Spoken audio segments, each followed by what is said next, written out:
பொருத்திய நீ போகும் இடமெல்லாம் தேவனாய கர்த்தர் உன்னோடு இருக்கிறார்.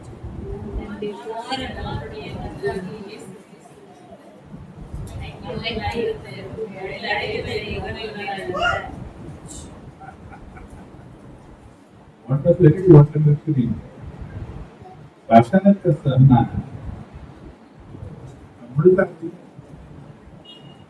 வாக்குத்தத்தம் என்பது வாழ்க்கையில் வெளிச்சம், பாதைக்கு வெளிச்சம், தீபம். இந்த தீபத்தின் வெளிச்சத்துலதான் இந்த உலகத்துல காணப்படக்கூடிய இருளான காலைகளை நம்ம கடந்து போகணும். அப்ப வாக்குத்தத்தம் என்பது ஏராளமாக வேதத்தில் இருந்தாலும் ஒரு குறிப்பிட்ட வார்த்தையை இந்த மாதத்துக்காக நம்ம எடுத்துக்கிற அந்த மாதத்துக்கு மட்டும் கிடையாது, நம்முடைய வாழ்நாளுக்கெல்லாம் அந்த வாக்குத்தத்தம் நமக்கு வேண்டியது. ஆனா எந்த அளவுக்கு இந்த வாக்குத்தத்தம் நம்முடைய வாழ்க்கையில செயல்படுறது என்பது ரொம்ப அவசியம். தன்னுடைய குமாரனும் அவருடைய கர்த்தனுமா இருக்கிற இயேசு கிறிஸ்துவுடனே ஐக்கியமா இருப்பதற்கு ஒரு அழைத்த தேவன்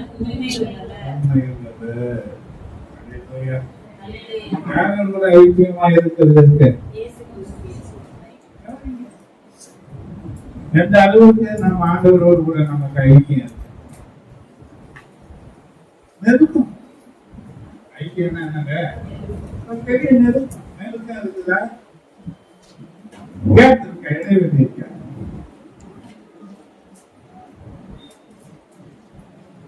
எதற்காக தேவனோட தெரிந்து வந்தார்?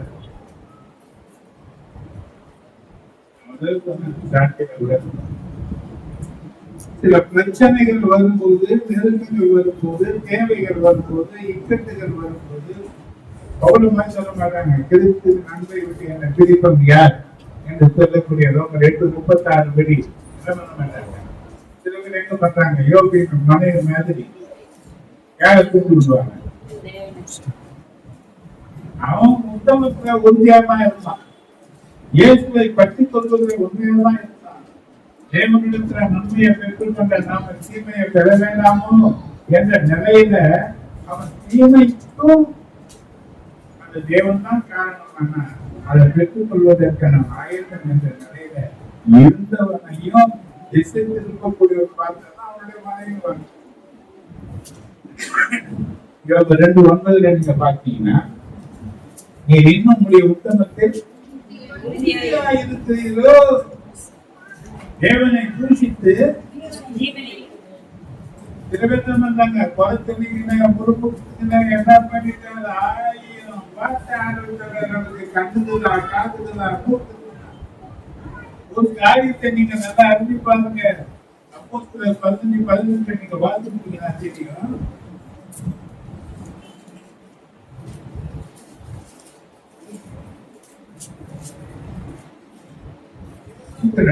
உலக தோற்றம் முதல் தேவனுக்கு தம்முடைய கிரியை எல்லாம் தெரிந்திருக்கிறது.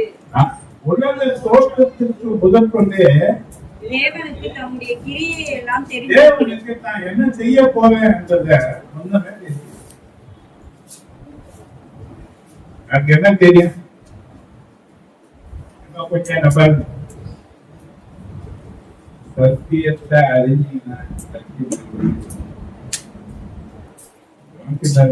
நெருக்கம், போராட்டம், நிறைய நான் பேசக்கூடாது, நிறைய காரியங்கள் இருக்கிற மத்தியிலையும் தேவன் பயிலங்கத்தை கொண்டு அப்ப புறப்படுகிற அந்த வார்த்தை நீங்க எந்த அளவுக்கு நீங்க உங்களுக்குள்ள பெற்றுக் கொள்கிறீங்களோ அது தெரியும். நீ ஒரு காரியத்தை சொல்லியோ, நான் ஒரு காரியத்தை சொல்லியோ தேவன் அறிய வேண்டிய அவசியம் கிடையாது. ஆனா நீங்க நான் சொல்லணும்னு எதிர்பார்க்க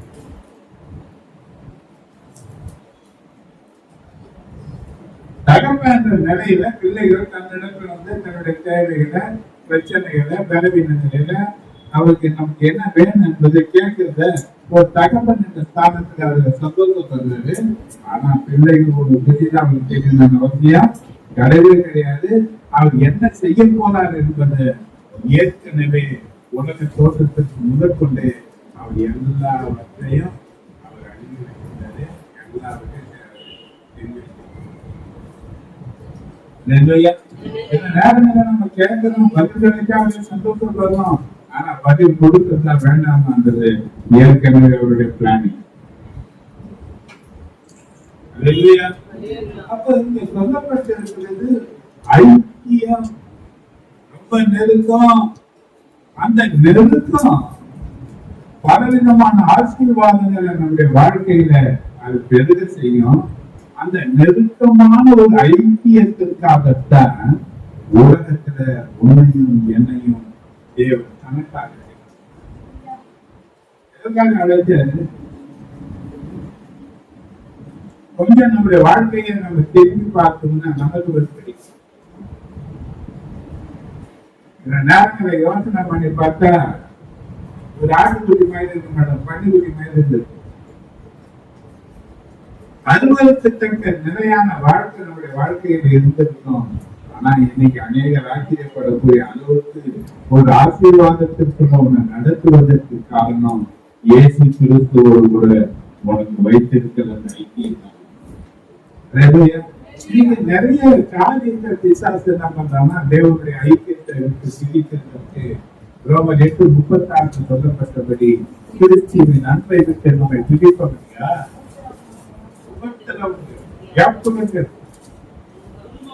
துன்பமோ பசியோ நிர்வாணமோ நாட்டு மோசமோ பட்டயமோ எல்லாவற்றிலையும் நாம் நம்மை நன்மை கூறுகிறவர்களாலே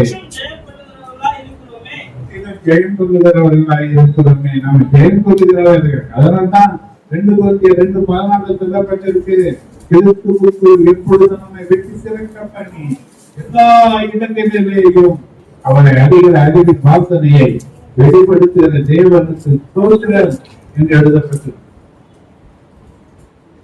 பிரச்சனை பார்த்து சோர்ந்து போகாத. நெருக்கங்கள் இருக்கலாம், போராட்டங்கள் இருக்கலாம். இது தேவன் அனுமதித்ததன் நோக்கம் என்ன தெரியுமா? நீ விட்டு தூரமா போயிடுவோ, என்ன அவரை நெருக்கி இறுக்கி பிடிக்கிறியோ, என்ன நிலையில் நீ காண கொள்வாய் என்பதற்கு இது ஒரு திருப்தி. நம்ம பார்க்கணும், குடும்பத்துல சில நேரங்களை பார்ப்போம். சின்ன பிள்ளைங்க எல்லாம் தப்பு பண்ணிட்டாங்கன்னா பெரியவங்களுக்கு இருக்கிற கோபத்துல எந்தெந்த கோபத்தையும் எல்லாத்தையும் பண்ணி காட்டுவாங்க. ஆனா அந்த பிள்ளைகள் அப்படி இருந்து ஓடி வந்தாங்க. கிடைக்க யார் பிடிச்சாங்கன்னா பெற்றோர் கால்களை பிடிச்சி, எந்த பெற்றோர் அடித்தாங்களோ, எந்த தாய் அடித்தாங்களோ, எந்த தகப்ப அடித்தானோ அதே தகப்பன் ஒரு தாயோ அந்த பிள்ளையை கோபங்களை தூக்கி போட்டு ஆழ்ந்து கொடுக்கக்கூடிய காரியத்தை நம்ம அன்றாட வாழ்க்கையில பார்க்கணும்.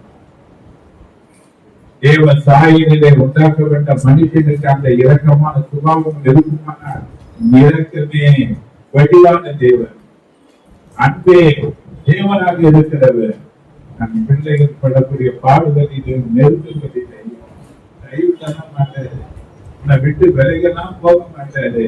ஆனா நீ என்ன நிலையில இருக்கிற, நீ தேவனை இன்னும் எதிர்பற்றி கொள்ள போகிறாயா?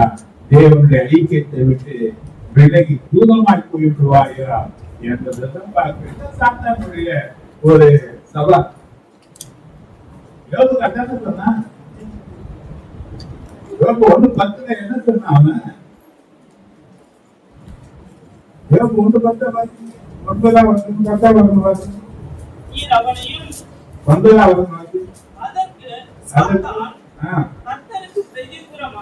கர்த்தருக்கு பிரதியுத்தரமாக யோபு விருதாவாக வர தேவனுக்கு பயந்து நடக்கிறான்.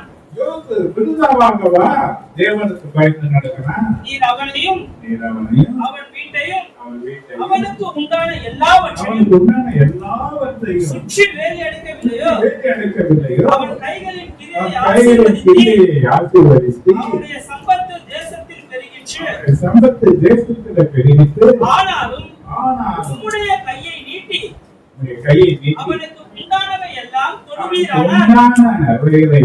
தொடுவீரானார். அப்பொழுது அவன் உமது முகத்துக்கு எதிரே தூஷிக்கானோ பாரும் என்றான். கொஞ்சம் நட்சத்திர வர அடிச்சுப்பாரு, கொஞ்சம் பேரை விரோதமாக்கிப்பாரு. சில பிரச்சனைகள் எல்லாம் அவனை விட்டு வெளியே போகட்டும், அவனுடைய காரியங்கள் எல்லாம் அடிபட்டு போகட்டும், அவனை பூட்டிக்கிறான்னா இல்லையா?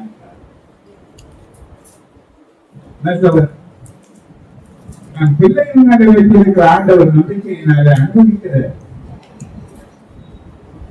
தேவனுக்கு தெரியும்.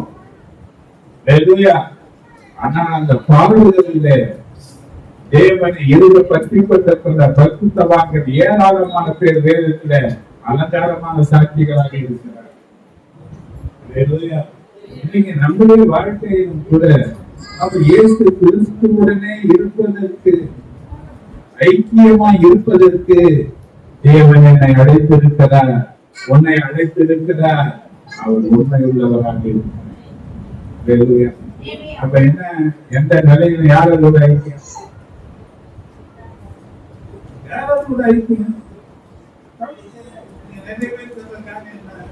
கொஞ்சம் பலவீனம், பிரச்சனை, நெருக்கம், இக்கட்டு, வேலை அதிகம், ஜெபிக்க முடியல, என்னால என்ன பண்ண முடியும்? ஐக்கியம்னா வேலைக்கு போகுது.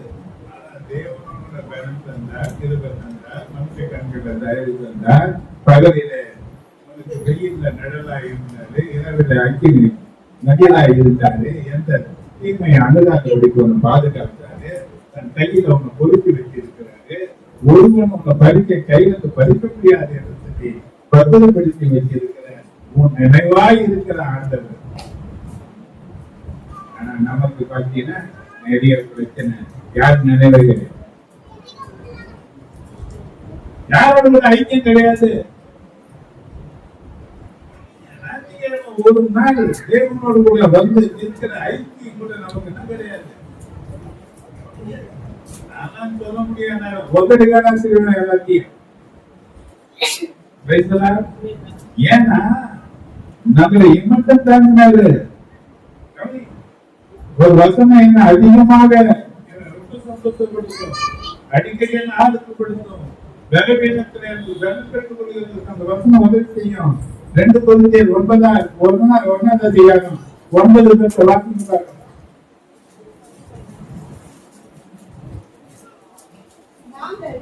நாங்கள் எங்கள் மேல் நம்பிக்கையாயிராமல் மற்றோரை எழுப்பக்கூடிய தேவன் மேல் நம்பிக்கையாய் இருக்கத்தக்கதாக மரணம் வரும் என்று நாங்கள் எங்களுக்குள்ளே நிச்சயித்திருந்தோம். அப்படிப்பட்ட மரணத்திலிருந்தும் அவர் எங்களை தப்புவித்தார், இப்பொழுதும் தப்புவிக்கிறார், இன்னும் தப்புவிப்பார் என்று அவர் மேல நாங்கள் நம்பிக்கையா இருக்கிறோம். தப்புவித்தார், தப்புவிக்கிறார், தப்புவிப்பார். என்ன நம்பிக்கை? என்ன நம்பிக்கை? என்ன யாரால முடியும்? அவரால முடியும்.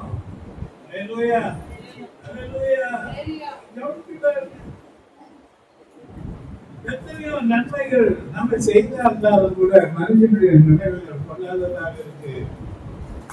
நம்மளை குறித்து நல்ல நினைவுகளும் நல்ல எண்ணங்களும் வச்சிருக்கிற ஆண்டவராக இயேசு கிறிஸ்து மட்டும்தான். அல்லேலூயா. அவர் மட்டும்தான் நம்ம கையில வச்சிருக்கிறாரு, கட்டைகளை பூட்டி வைத்திருக்கிறாரு, உன்னை எல்லாம் தீங்கிட்டு தப்புவித்திருக்கிறாரு. அவர் நினைவாகவே இருக்கிறார். அல்லேலூயா. கர்த்தர் உன்னை நினைத்திருக்கிறார். அவர் உன்னை ஆசீர்வதிப்பார். கர்த்தருக்கு பயப்படுகிற பெரியவரின் சிறியவரையும் ஆசீர்வதிப்பார் என்று சங்கீதம் 115, 11, 12 சொல்லப்பட்டது. நம்மள நினைக்க முடியும்? எந்த உறவை நீ சொல்ற? எந்த சிநேகத்திற்கு சொல்ல முடியும்? எந்த ஜனத்தை நீ சொல்ல முடியும்? யார் உங்க நம்பிக்கையா இருக்க பாதுகாப்பு நீங்க நினைக்கிறீங்க? அல்லேலூயா. மட்டும்தான் முடியும். ஏனென்றால் அவர் உண்மையுள்ளவர், அவர் உண்மையுள்ளவர், அவர் பொய் சொல்வதற்கு மனுஷன் அல்ல. அப்ப மனுஷன் என்ன பண்ணுவான்னா சொல்றதெல்லாம் நான் இருக்கிற பழத்துக்கிறேன். ஆளே இருக்க பிரச்சனை வந்த அப்படியே அரவணைக்கு எல்லாத்தையும் தான் கையில் எடுக்கிற மாதிரி பேசுவான். அட்ரஸே இல்லாம இருப்பான். தேவன் அப்படிப்பட்டவர் அல்ல. அல்லேலூயா. ஆனா இன்னைக்கு நம்பிக்கை அற்ற ஒரு மனிதனோடு கூட இருக்கிற அந்த ஐக்கியம் நம்ம தகுந்த தேவனோடு கூட இன்னைக்கு மனிதர்களுக்கு அந்த ஐக்கியம் குறைவாக இருக்கிறது ஒரு மாபெரும் குறை. யாரும் நம்பல. இந்த ஐக்கியத்தை அறிந்து கொள்வதற்கு இன்னைக்கு பவுல் கொடுத்த விலை என்ன தெரியுமா? ஏன் ஒரு கரையை செலுத்தணும்? தேவனோடு கூட தேவனை அறிந்து கொள்வதற்கு, தேவனுடைய பாடுகளையும் நாம் அனுபவிக்கக்கூடிய பாடுகளையும் அனுபவித்துக் கொள்வதற்கு ஒரு கிரயத்தை செலுத்த வேண்டியதா இருக்கு. பிலிப்பியர் 3வது அதிகாரம் 11 வாசிச்சீங்கன்னா,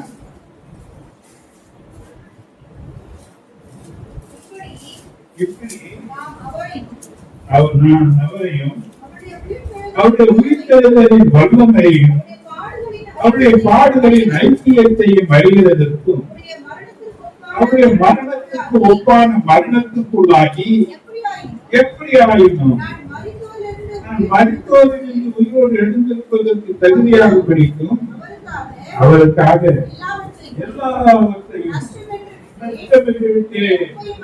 குப்பையுமாக எண்ணுகிறேன். எதுக்காக நஷ்டம் விட்டாரு? எதற்காக குப்பையா என்னாரு? ஏன் மரணத்திற்குள்ளான பாடுகளுக்குள்ளாக பவுல் போனாரு? சொல்லுங்க. ஏன் இயேசு கிறிஸ்துவின் நற்செயல்களை என் சரீரத்தை தரித்திருக்கிறேன், நான் இயேசுவை பின்பற்றுவது போல நீங்க என்னை பின்பற்றுகிறது ஏன் அவரால் சொல்ல முடிஞ்சதுன்னா அவர் ஒரு காரியத்தை செய்தார்.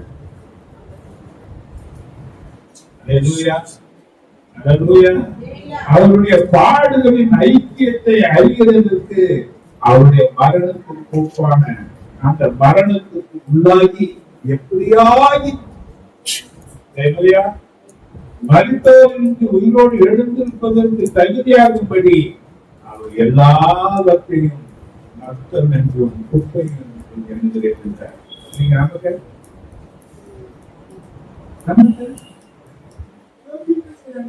நான் பாடுபடுகிற தருணம் இருக்கும். சில நேரத்தில் தூக்கம் வரலாம், ராத்திரியெல்லாம் முடிச்சு இருக்கக்கூடிய நிலை எனக்கு இருக்கு. யோசிப்பேன், வேதனையில அங்கே நான் ஓட்டம் பண்ற பாடே என்னால தாங்க முடியல. உலகத்தார் எல்லாருடைய பாடுகளையும் நீ ஏற்றுக்கொண்டீரே, எல்லாருடைய துக்கத்தையும் நீ புரிஞ்சிரு. அவர் எவ்வளவு குறைந்திருக்க வேண்டும், அவர் எப்படியெல்லாம் தன் ஜீவனை கொடுக்கிறதுக்கு முன்னதாக கஷ்டப்பட்டு இருக்கணும். ஆனா நீங்க அந்த கஷ்டம் என்ன பண்ணல? கல்வாரியை குறித்து பார்க்கணும், கல்வாரியை குறித்து பேசணும். கல்வாரியினுடைய பாடுகளின் ஐக்கியம் ஒண்ணுமே நமக்கு தெரிய போறது தெரிஞ்சுக்க நம்ம கொடுக்கல. ஏன்னா அதுக்கு ஒரு கிரயத்தை நீங்க நான் கொடுத்தாக வேண்டும்.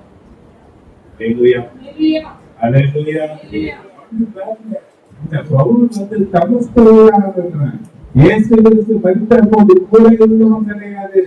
அவன் இயேசுவை ஏற்றுக்கொண்டவர்கள் 3 வருஷம் அரபு தேசத்துல தனியா தேவனிடத்துல இருந்து இந்த வெளிப்பாடுகளை பெற்றுக் கொண்டார்.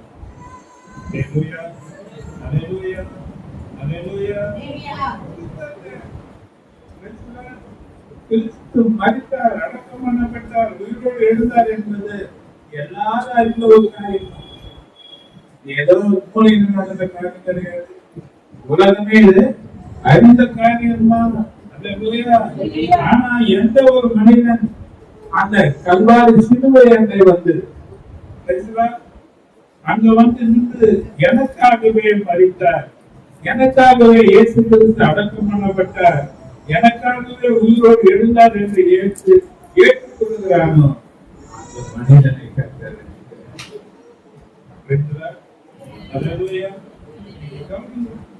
பாடுகளின் ஐக்கியங்களை காரியங்களை நான் உங்களோட பேசி நான் முடிக்கப்போறேன். கலாத்தியர் 2:20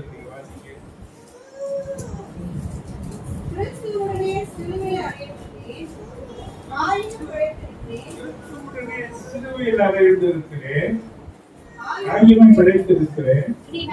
இனி நான் அல்ல, கிறிஸ்துவே எனக்கு பிழைத்திருக்கிறார். நான் இப்பொழுது மாம்சத்தில் பிழைத்திருக்கிறதோ என்னை நம்ப கொடுத்து எனக்காக தம்மைத்தாமே ஒப்பு கொடுத்த தேவனுடைய குமாரனை பற்றும் விசுவாசத்தினாலே பிழைத்திருக்கிறேன். அவர் என்ன சொல்றாங்க? சிலுவையில் அறைந்திருக்கிறேன், ஆனாலும் நான் பிழைத்திருக்கிறேன். அதே போல பாருங்க, கலாச்சாரம் 5:24 என்ன அவர் என்ன பேசுறாங்க பாருங்க. கிறிஸ்துவின் உடையவர்கள் தங்கள் மாம்சத்தையும் ஆசை இச்சைகளையும் சிலுவையில் அறையக்கூடிய பாடுகளில இணைத்துக் கொள்ளக்கூடிய ஒரு அனுபவம் திருத்தமனுக்கு அவசியமான ஒன்று. இன்னைக்கு நம்முடைய ஜபம் நான் பார்க்கிற பல தலைமையில ஜனங்களை பார்க்கிறோம். நான் பண்ண மாதிரி கஷ்டம் பண்ணணும்னு நான் நினைச்சு சொல்லல. ஆனா அந்த ஐக்கியத்தை கட்ட நமக்கு பிரச்சனையே வேண்டாம்.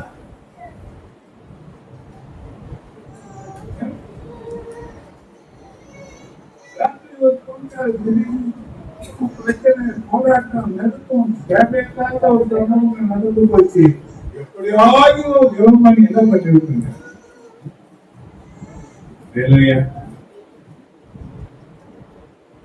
கூடுகையின் ஐக்கியம் நல்லா இருக்கும் போது தேவனுடைய ஐக்கியத்தை பற்றி புரியுது கிடையாது. ஆனா குழப்பமும் பிரச்சனையும் நெருக்கங்களும் போராட்டங்களும் அவமானங்களும் தேவைகளும் வந்தா கிறிஸ்துவின் ஐக்கியம் தேவைப்படுது.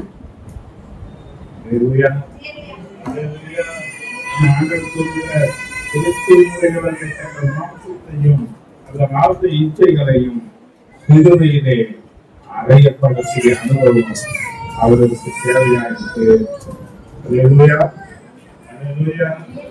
அதே போல கலாச்சார 6:14 சொல்றது, நானும் கர்த்தராகிய இயேசு கிறிஸ்துவின் சிலுவையை குறித்து வேறொன்றையும் குறித்து மேன்மை பாராட்டாத இருப்பதனால அவரால் உலகம் எனக்கு சிலுவையில் அடைந்திருக்கிறது, நான் உலகத்திற்கு சிலுவையில் அடைந்திருக்கிறேன். இல்லையா?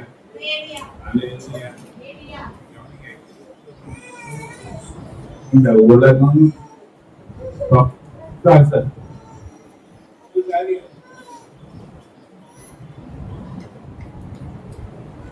கண்களை நீக்க, மாம்சத்தை நீக்க, ஜீவனுக்கு பெருமை. இந்த 3 கையில எடுத்துதான் சாத்தான் இந்த உலகத்தை நடத்தும். கண்ணை எதை பார்த்தாலும் கொண்டு எல்லாவற்றையும் அனுபவிக்கணும்னு நினைக்கிறது மாம்சம். பெருமை கொடி கட்டி பறக்குது. இன்னைக்கு ஒண்ணுமே இல்லாத நிலைகளில கூட நான் அடிக்கடி யோசித்தேன், ஏன் ஆண்டவர் ஒரு மனிதனை ரசித்த உடனே கஷ்டத்தை தீர்த்து ஒரு மேலான இடத்துல வைக்க கூடாதுன்னு நினைக்கிறேன். படிப்படியா உயர்த்தும் போது சில பேருக்கு என்ன பண்ண முடியும்? கையில முடியல.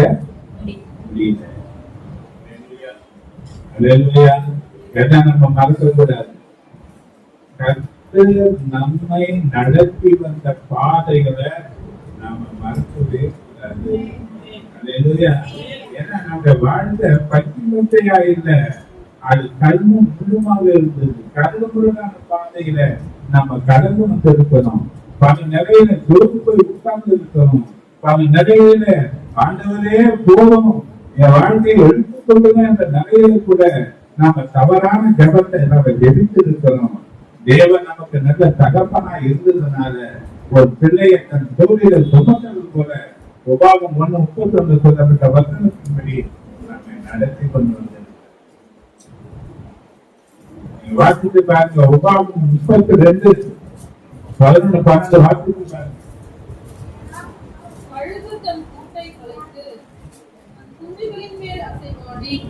கழுகு தன் கூட்டை கலைத்து தன் குஞ்சிகளின் மேல அசைவாடி தன் செட்டைகளை விரித்து அவைகளை எடுத்து அவைகளை தன்னுடைய செட்டைகள் மேல் சுமந்து கொண்டு போவது போல கர்த்தர் ஒருவரே அவனை வழி நடத்தினார். அந்நிய தேவன் அவரோடு இருந்தது.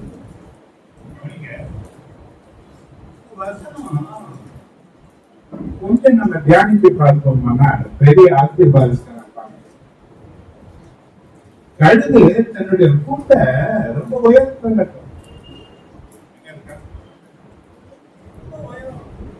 கிட்ட போக முடியாத அளவுக்கு பெரிய உயர்த்தனை வைத்து அந்த குஞ்சுகளுக்கு நல்ல பெட்டு மாதிரி நல்ல காரியத்தை எல்லாம் பண்ணி அந்த குஞ்சுகளா இருக்கும்போது அதனுடைய தேவைகளை எல்லாம் அது தாய்ப்பாளர் என்ன பண்ணிட்டு சந்திச்சு அது கொஞ்சம் வளர ஆரம்பிச்சு கூட்டக்கலை என்ன பண்ண கொஞ்சம் வளர்ந்திருக்கணும். இப்பதான் தேவைகள்லாம் சந்திக்கப்படுது. அம்மா எல்லாத்தையும் சந்திச்சிருக்கு. இது ஒரு குறையும் கிடையாது. சாப்பிட வேண்டியது, தூங்க வேண்டியது, அப்படியே உட்கார வேண்டியது, இதே நிலையில இருந்த அந்த குஞ்சுங்க இப்ப திடீர்னு பண்ண வேற யாராவது ஒண்ணு கலைச்சா பரவாயில்ல, கட்டின தாயே எந்த கூட்ட கலையுது.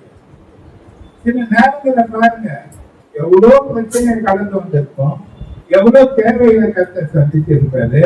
இப்பதான் கொஞ்சம் நல்ல நிலையில வந்திருக்கிற நினைச்சு பார்த்தா திடீர்னு பிரச்சனை ஒரு கூட்ட கலை.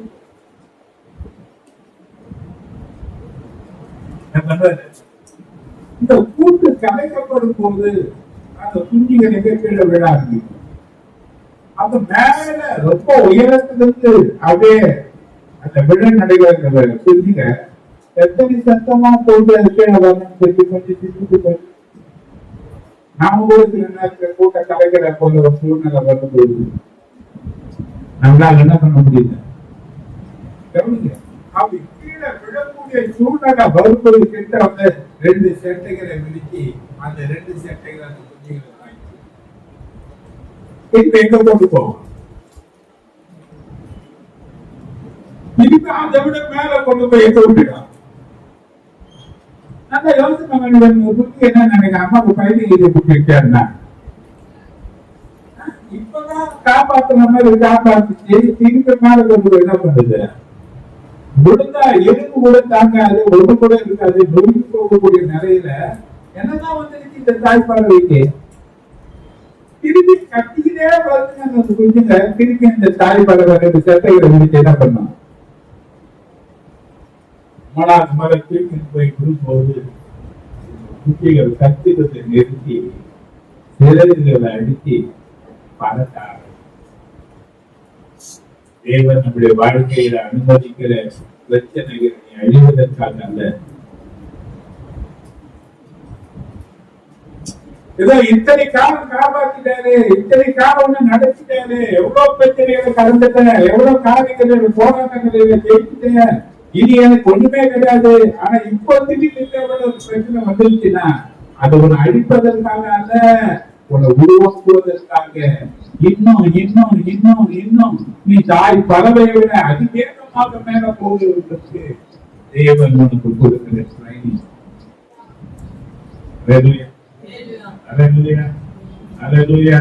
இந்த குஞ்சுகளுக்கு எப்ப புரியுது? எப்ப புரியுது? யாரு அதுக்கு யாரையே எதிர்பார்த்து எல்லாருக்கும் யாரையே தேவைகள் எல்லாமே யார பார்த்தது எச்சரிக்காம இப்ப அதனுடைய காரியங்களை பார்த்துக்கிறதுக்கு, மற்றவங்களுக்கு ஆசீர்வாதமா இருப்பதற்கு, தன்னுடைய நிலையை விட்டு மேலான நிலையில நீ கடந்து போவதற்கு தேவன் உன்னை வழி நடக்கிறபடி அது வித்தியாசமா வாழ்க்கையில பார்த்து என்ன பண்ணாத, பிரச்சனைகளை பார்த்து என்ன பண்ணாத, பலவீனத்தை பார்த்து என்ன பண்ணாத. கவனிச்சு பாருங்க, உன்னுடைய பலவீனத்தையும் என்னுடைய பலவீனத்தையும் உன் வியாதியையும் என் வியாதியையும் மத்திய 8:17 ஏசு சிலுவையில சுமந்தார் என்று சொல்லப்பட்டிருக்கிறது.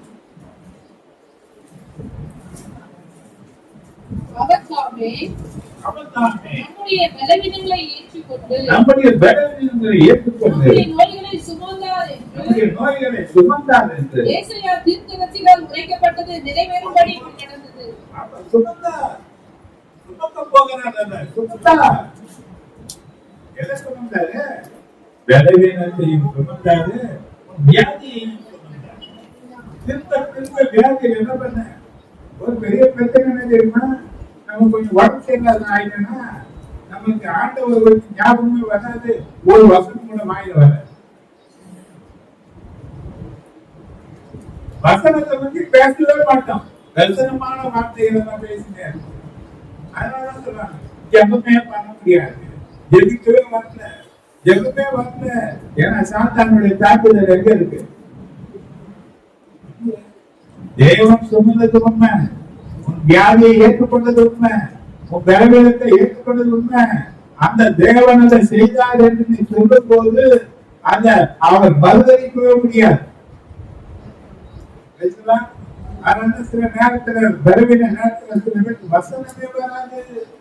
அந்த வலி, வேதனை, பிரச்சனை, நெருக்கம், பாடுகள் நம்மள வேற திசையில கொண்டு போகுமே தவிர வார்த்தைக்குள்ள வராது. அதனால ஆண்டவர் சொல்றாரு, இந்த பாடுகள் உனக்கு முன்னதாக இயேசுப்பட்டு இருக்கிறார்.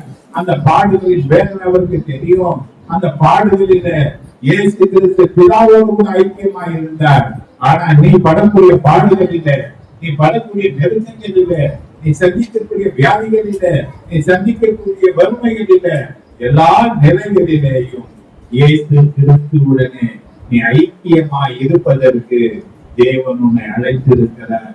அழைத்த தேவன் உண்மை உள்ளவராக இருக்கிறார். நான் என்ன செய்ய போறான்னு உடனே தோற்று தெரியுங்க. உன்னை குறித்து சகல பிளானிங் அவர்கிட்ட இருக்கு. நீ உனக்கு பற்றி செய்ய போறது கிடையாது. ஏற்கனவே இதெல்லாம் ஒன்று செய்யணும்னு ஏற்கனவே ரெடி பண்ணி வச்சோம். எல்லாம் பாருங்க, 1:8 நீங்க பாத்தீங்கன்னா 9:10 வருஷம் எழுதியிருக்கிறபடி தேவன் தம்மில் அன்பு கூறுகிறவர்களுக்கு ஆயத்தம் பண்ணினவைகளை கண் காணவும் இல்லை, காது கேட்கவும் இல்லை, அது ஒரு மனுஷனுடைய இருதயத்தில் தோன்றவும் இல்லை. நமக்கோ தேவன் தம்முடைய ஆவியினாலே அதை வெளிப்படுத்தி இருக்கிறார். அல்லேலூயா, அல்லேலூயா. அப்ப ஆவியானுடைய ஐக்கியம் உன்னோடு கூட இருக்கும்படியாக பிதாவாகிய தேவனிடத்தில் பெற்றுக் கொடுத்துள்ள பரிசுத்த ஆவியானுடைய ஐக்கியம் உனக்கும் எனக்கும் மகிழமா இருக்குமானால் உனக்கு செய்து வைத்திருக்கிறவர்களை இந்த பரிசுத்த ஆவியானவர் உனக்கு வெளிப்படுத்தி உன்னை ஆசீர்வதிப்பார். பாடல்கள் நெருக்கத்தில் வரும்போது என்ன பண்ண மாட்டாங்க? 4 பேரை ஜெபிக்க சொல்லுவாங்க, ஆனா இவங்க ஜெபிக்க மாட்டாங்க. நம்ம ஜெபிக்கணும். தேவனுடைய வசனத்தை திரும்ப திரும்ப திரும்ப திரும்ப திரும்ப திரும்ப திரும்ப அர்த்தம் பண்ணிட்டே இருக்கணும்.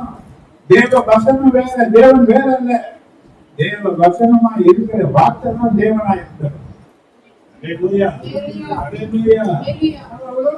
ஏன்னா 2:28 சொல்றாரு, அன்றியும் அவருடைய தீர்மானத்தின்படி அழைக்கப்பட்டவர்களாய் தேவனிடத்தில் அன்பு கூறுகிறவர்களுக்கு சகலமும் நன்மைக்கு ஏதுவாகவே நடக்கும் என்பதை அறிந்திருக்கிறது.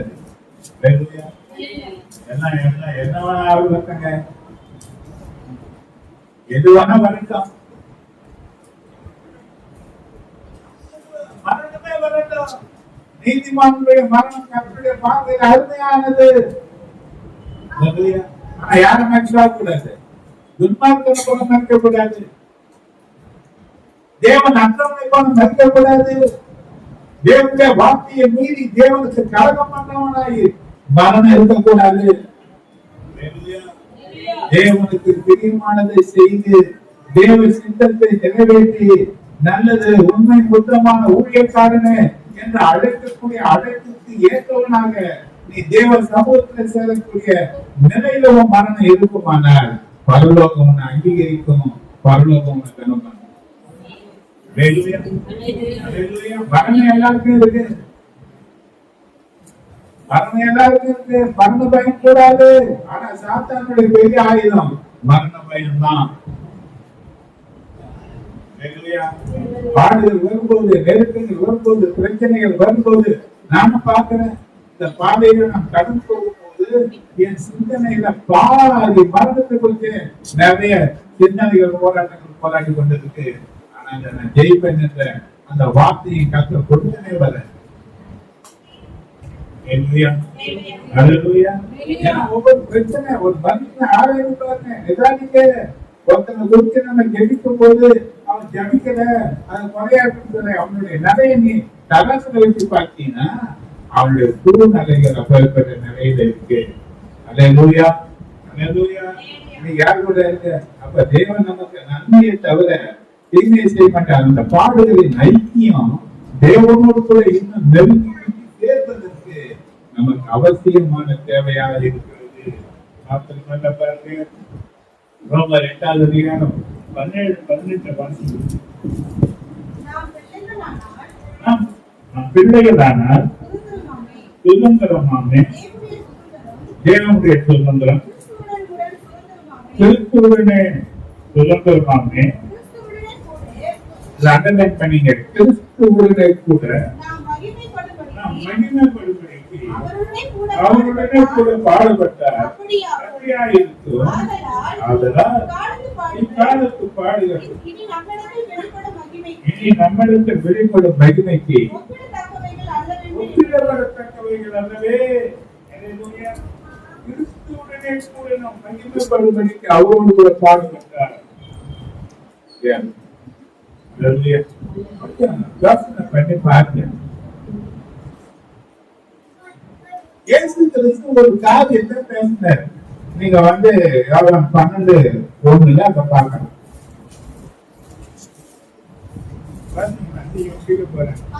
நான் பாயிண்ட்ல போறேன்.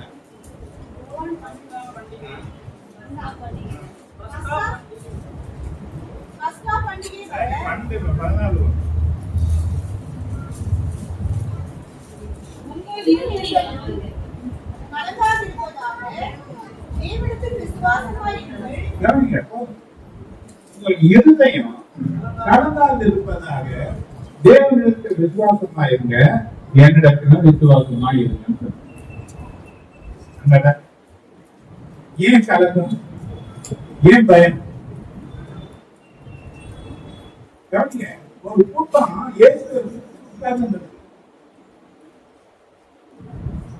அது எங்க போனாலும் கூட போற கூட்டம். அது உட்காருவாங்க, நடப்பாங்க, சாப்பிட்டா சாப்பிடுவாங்க, படுத்தா படுப்பாங்க, கூடவே இருக்க கூட்டம். எல்லாருக்கும் யார் போதுமானவரா இருந்தாரு? ஒரு முறை பேருந்து வரான், அவனை டாக்ஸி கேட்கறாங்க, என்ன போதுக்கு வரி கட்ட மாட்டாரு. கேட்டேன், அவன் ஒண்ணும் பயிர்க்காத வரும்போது இப்ப ஏன் அவனை பார்த்து கேட்கிறாரு, சீமானே யார் வரி கட்டுவாங்க? அண்ணி கட்டுவானா? நான் சொந்த ஜனங்கள் கட்டுவாங்க, அந்நியர்கள் தான் கட்டுவாங்க அப்படின்னு சொல்லி. நாம யாருக்குமே எதுலாம் இருக்கக்கூடாது.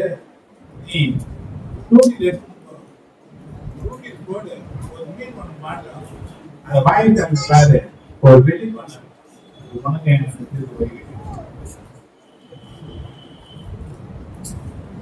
எந்த தேவையா இருந்தாலும் யாரு போதுமானதா இருந்தது. இப்ப அவங்க சொல்றாரு, நான் பிதாவிற்கு போக போறேன், என்னை ஒப்பு கொடுக்க போறாங்க, என்னை கொலை செய்ய போறாங்க, ஆனா நான் உயிரோடு யாரு பார்த்தேன். இந்த வார்த்தையை கேட்டாங்களோ இல்லையோ எல்லாமே தெரியல. இதுவரைக்கும் யார் இருந்து பார்த்துட்டாரு, யார் இருந்து செய்தாரு, எல்லாம் அவரே நம்பி இருந்த இவங்க இப்ப அவர் நான் போக போறேன், என்னை கொலை செய்ய போறாங்க, என்னை ஒப்புக்கொடுக்க போறாங்க, இப்ப எதுக்கு என்ன பண்ண கூடாது, கலந்துப்படாது, பயப்படாதுங்க. ஏன் அப்படி சொன்னாருன்னா ஒரு முக்கியமான காரணத்தை இருந்தாரு. நான் பிதாவிடத்துல வேண்டி சொல்லுவேன், அவர் எவ்வளவு கூட இருக்கும்படியாக ஒரு பரிசுத்த ஆவியானவர் தருவார். யோவான் 14:17.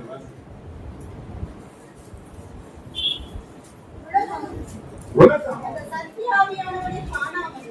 பற்றி ஆவியானவரை காணாமல் அறியாமலும் இருக்கிறபடியால் அவரை பெற்றுக்கொள்ள மாட்டாது. அவர் உங்களுடனே வாசம் பண்ணி உங்களுக்குள் இருப்பதால் அவர் எங்க இருப்பாரு?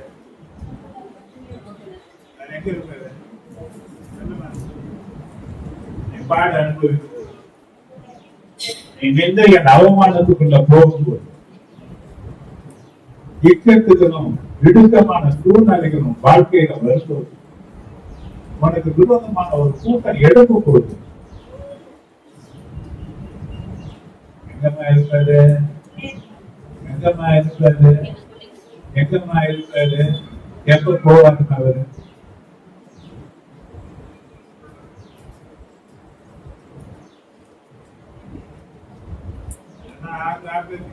கேட்டாங்க பொண்டாடிய கூட வர முடியாது,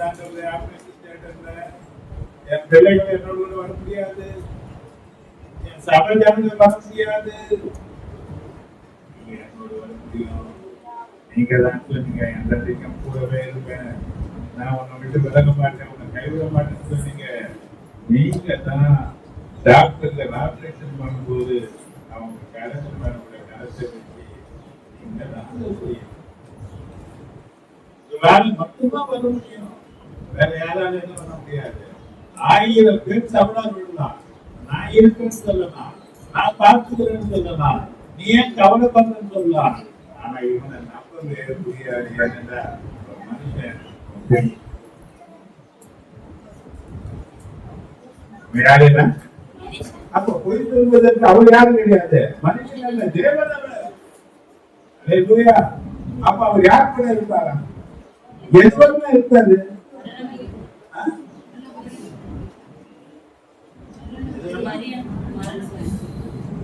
மரண பரியந்தம் இந்த தேவன் என்றைக்கும் உள்ள சதா காலங்களில் நம்முடைய தேவன் மரண பரியந்தம்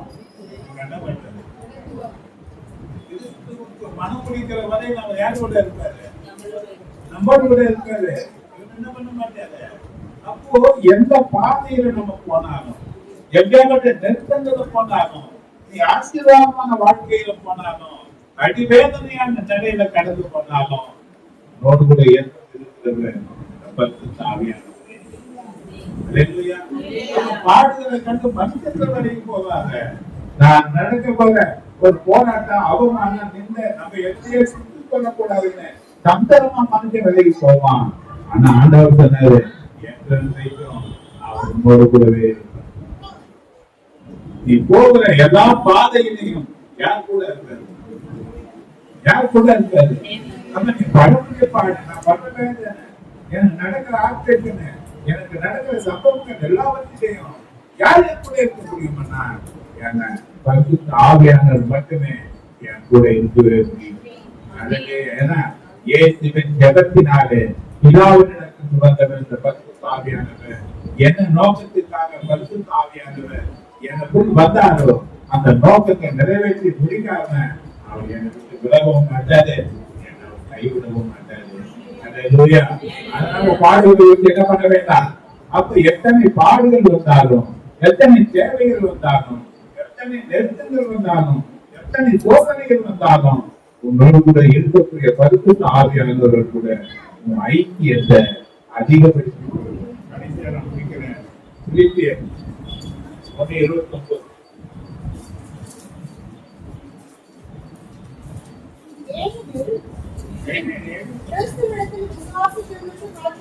1:29 விசுவாசிக்கிறதுக்கு மாத்திரமல்ல, அவர் நிமித்தமாக பாடுபடுவதற்கும் உங்களுக்கு அருளப்பட்டிருக்கு. எதுக்கு அருள்? எதுக்கு? நம்மளால விசுவாசமா பேசலாம். காட்டுவாரு, செய்வாரு, எதுக்கு மட்டும் தருவார். விசுவாசிக்கிறதுக்கு மட்டுமல்ல, ஆறுதலை அனுபவிக்கிறதுக்கும் கிருபை.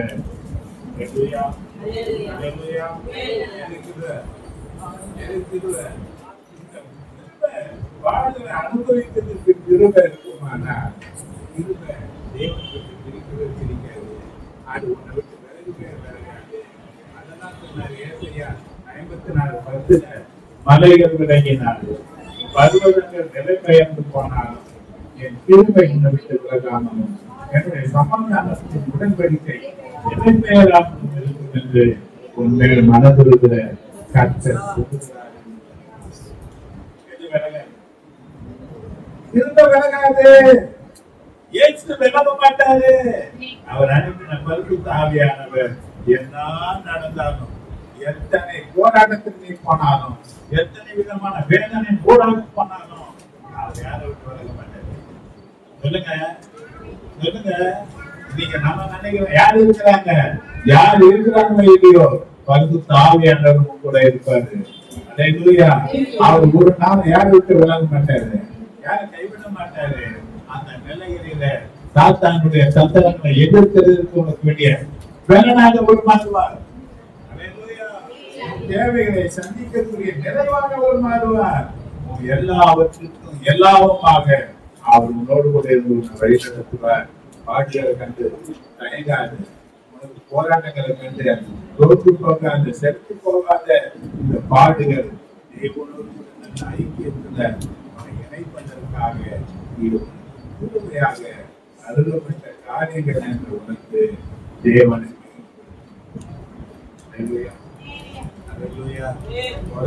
இருக்காது.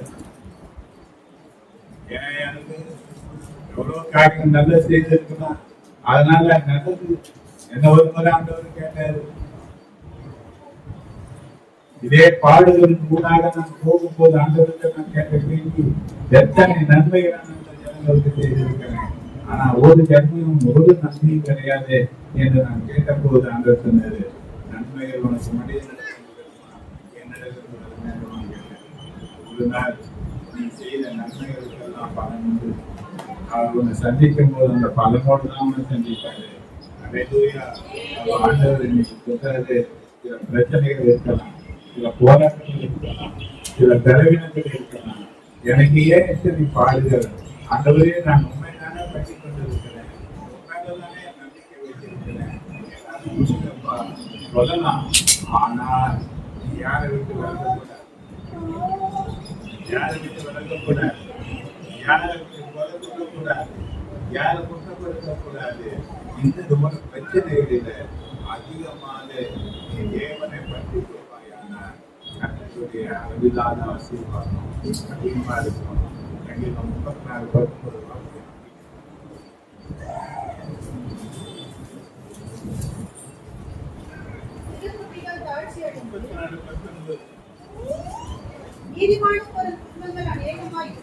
நீதிமான்களுக்கு வரும் துன்பங்கள் அநேகமாயிருக்கும், கர்த்தர் அவைகள் எல்லாவற்றிலும் அவனை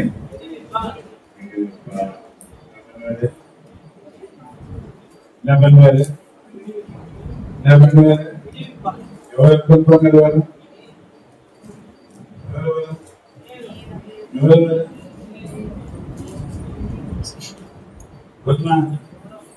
போக மாட்டீங்க, ஆண்டவர் விட்டு விலகி போக மாட்டீங்க. யாரை விட மாட்டாரு. தீமைகள் அத்தனையும் நன்மையாக முடியும், தீமைகள் அத்தனையும். ஏன்னா நீ அழைத்த சொந்த தேவனுக்கு அன்பு கொள்கிறவ சகலத்தை நன்மையாக கர்த்தர் செய்வார்.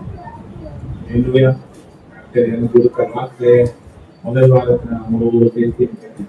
கர்த்தர் ஒவ்வொரு இறைப்பட்டிருப்பார் என்று நான் கர்த்தர் என்ன பண்ணுங்க நல்ல நிலையில நான் பேசுகிறேன்.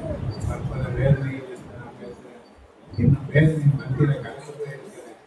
யோபு சொன்னது போல நான் தூக்கும் மாதிரியை அறிவார். நான் சோதிக்கப்பட்ட பிறகு பொன்னாக விரும்புவேன் என்றார். யோபு 23 வார்த்தையின் பெரிய நிச்சயமா பிரகாசித்த நீங்கள் பிரகாசிப்பீங்க.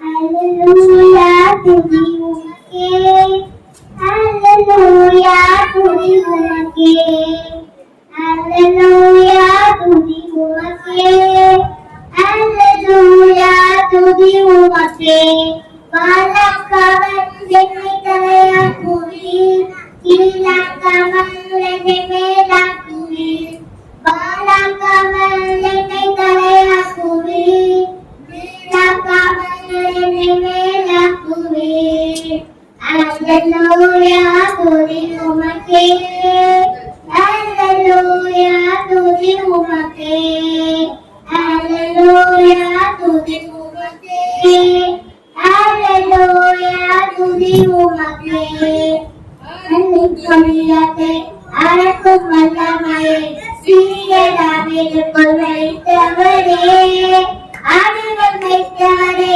யாரிகள் மத்தியிலே உயர்த்தி துதினீரே மேலே மேலே மேலே மேலே அடக்கும் கொடியத்தை அடக்கும் வல்லமையை சிறிய தாவீதுக்குள் வைத்தவரே ஆடுகள் வைத்தவரே யாரிகள் மத்தியிலே உயர்த்தி தூக்கினீரே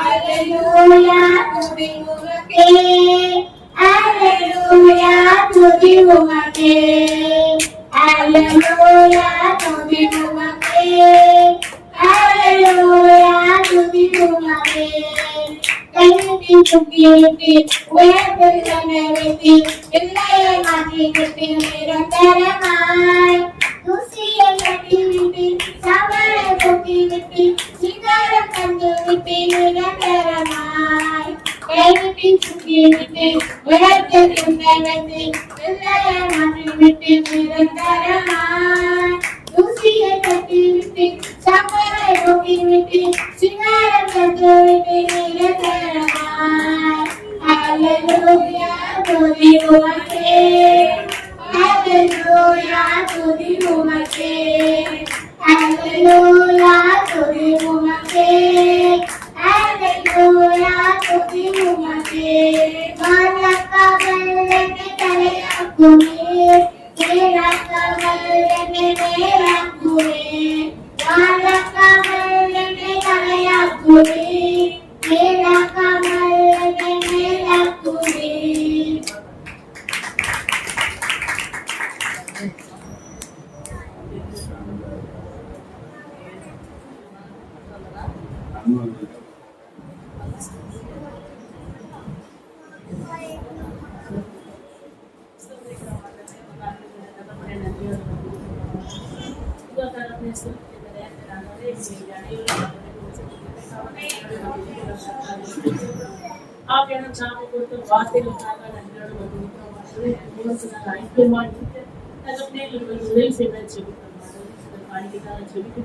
கொடுத்த ஒவ்வொரு கரங்களையும் தேவனுடைய ஆசீர்வாதம் செலுத்தும். இந்த வருடத்தில் வாக்குறது போல இப்பொழுது நான் 1000 மடங்கு பெற்ற செலுத்த வச்சிருக்கேன். இயேசு கிறிஸ்து நாமத்தில் செலுத்துகிறோம். ஆமென். கண்ணிங்க பந்திக்கு போகிறோம். நிச்சயமாக வந்து கொதிக்கிய 11ஆம் அதிகாரம் 23, 24.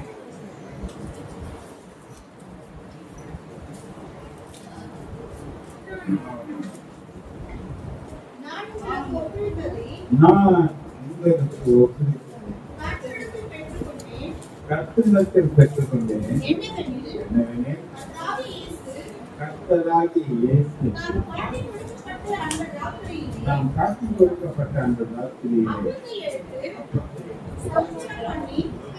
அதை விட்டு நீங்கள் வாங்கி புசியுங்கள். இது உங்களுக்காக திட்டப்படுகிற இது உங்களுக்காக திட்டப்படுகிறது என்னுடைய சரீரமாய் இருக்கிறது. என்னுடைய சரீரமாய் என்னை நினைவு கூறும்படி என்னை நினைவு கூறுங்கள். இதை செய்யுங்கள் என்றார். இதை செய்யுங்கள் என்றார். போஜனம் பண்ணின பின்பு போஜனம் பண்ணினோம்.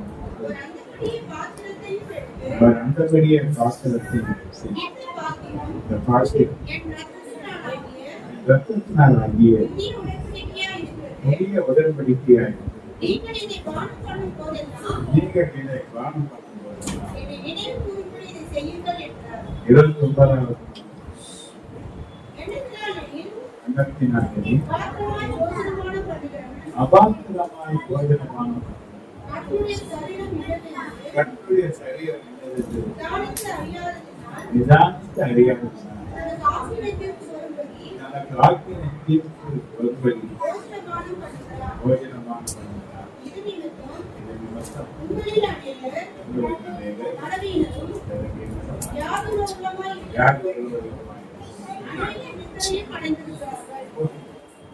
தன்னைத்தான் சோதித்து நிதானித்து அறிந்தார். நியாயம் தீர்க்கப்படாமல் போகிறது. கொஞ்சம் கூட பார்க்கணும். ஆண்டவர் சொன்னார், என்னை நினைவு கூறும்படி இதை செய்யணும். ஒவ்வொரு மாதமும் வண்டி எடுக்க வரும்போது நாம் செய்ய வேண்டிய ஒரு காரியம் தேவனை நினைவு கூறுவது.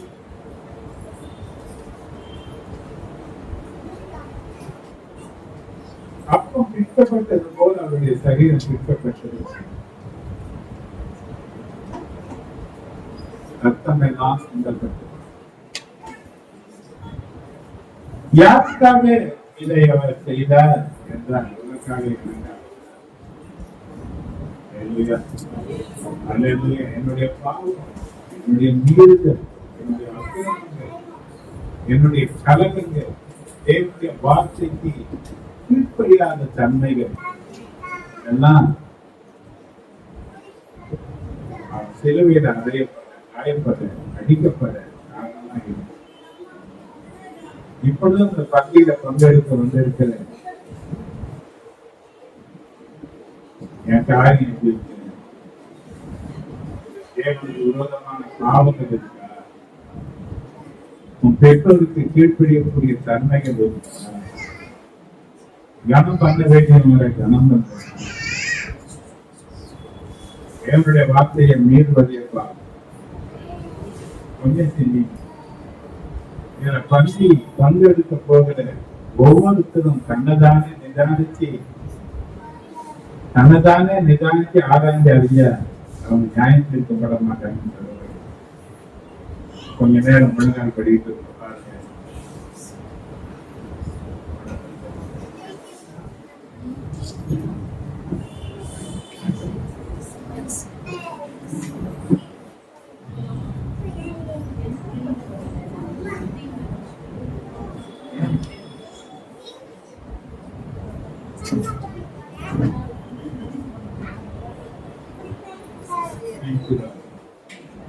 அதான் இடங்கள் நிறைந்தாங்க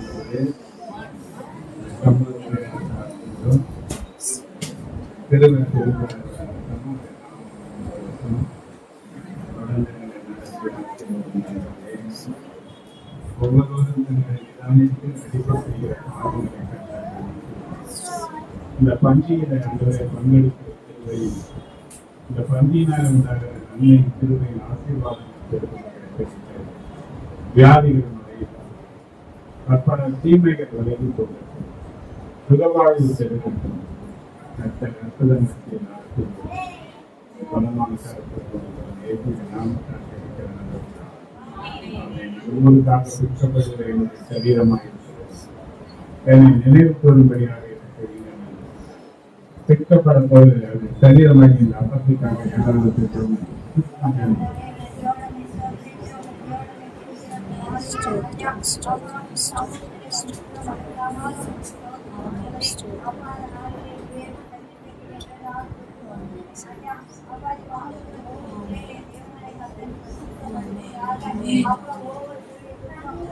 Yes. Amen. Amen. Amen. Yes, Daddy. Amen. Amen. Sotram, Sotram, Sotram, Sotram, Sotram, Sotram, Sotram.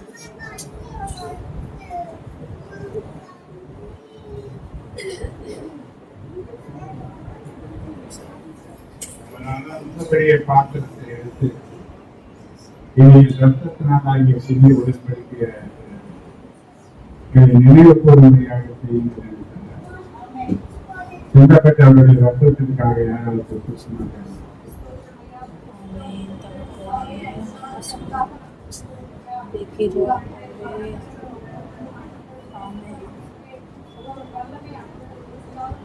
Yes. Amen. Yes. Amen. Amen.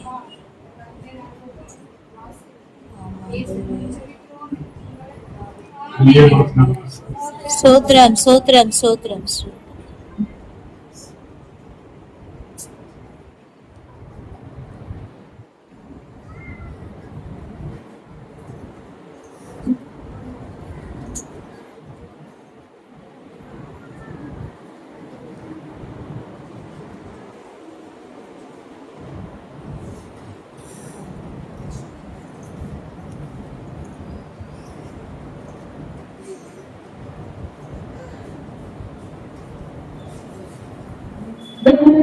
தாய் கல்வாரிய இந்த பாடுகள் பற்றி தந்தையும் அன்பினையே சிந்தித்து சேவை செய்வேன். தந்தையும் அன்பினையே சிந்தித்து சேவை செய்வேன். விலையேற பெற்ற திரு ரத்தமே ஆவியாகி நின்று பாயுதே. விலையேற பெற்றோராய் என்னை மாற்ற விலையாக ஈரரே. விலையேற பெற்றோராய் என்னை மாற்ற விலையாக ஈரரே. சிந்தையிலே பாருங்களோ நீரைகள் ஏற்றவராம் தூங்குகிறான் தாதரன் போல் மாங்காமல் வலிக்கவே. தூங்குகிறான் தாதரன் போல் மாங்காமல் வலிக்கவே. விலையேற பெற்ற திரு ரத்தமே அவர் விடாமல் நின்று பாயுதே. விலையேற பெற்றோராய் உன்னை மாற்ற விலையாக ஈரரே. பெற்றோராய் உன்னை மாற்ற விலையாக ஈரரே. மனுஷனை நினைக்கவோ அவனை அறிக்கவோ மகிழ்ந்தவன் எம்மாத்திரம் மன்னவும் தயவே. மன்னிலவன் எம்மாத்திரம் மன்னவும் தயவே.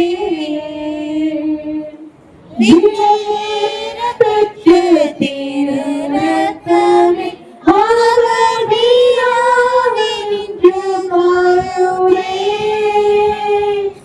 விலையேற பெற்றோராய் உன்னை மாற்ற விலையாக ஈரரே. விலையேற பெற்றோராய் உன்னை மாற்ற விலையாக ஈரரே. விழியோ மண்ணின் வாழ்வோ இவ்வன்புக்கு இணையாகுமோ. அன்னையிலோ அன்பு வைத்தேன் ஜீவனை தாவே. அன்னையிலோ அன்பு வைத்தேன் செய்தாரே விலையேற பெற்ற திரத்தமே அவர் விழாவினின்று பாயுமே விலையேற பெற்றோராய் உன்னை மாற்ற வினையாக இருந்தவரே விலையேற பெற்றோராய் உன்னை மாற்ற விலையாக இருந்தவரே.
இந்த வாரத்தின் வாரத்தில் இந்த வாக்குறுதி செய்தியை பெற்றுக்கொண்டே எனக்கு பங்கெடுக்கவும் சூழ்நிலையில் சாதனை கொடுத்துக்காகவும் திருவை பாராட்டினதை இன்னும் ஜனங்களின்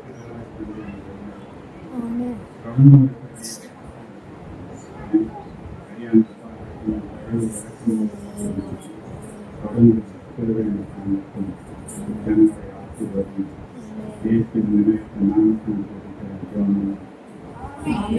ஆத்மாவை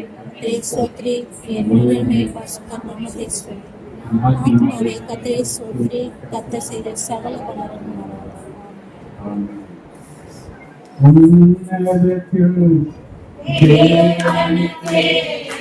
மகிமை உண்டாகட்டும் தேவனுக்கு மகிமை உண்டாகட்டும் இந்த பூமியிலே சமாதானமும் பிரியமும் உண்டாகட்டும் இந்த பூமியிலே சமாதானமும் பிரியமும் உண்டாகட்டும். ஐயா வாழ்க வாழ்க ஓம் நாமம் வாழ்க ஐயா வாழ்க வாழ்க ஓம் நாமம் வாழ்க. Hallelujah.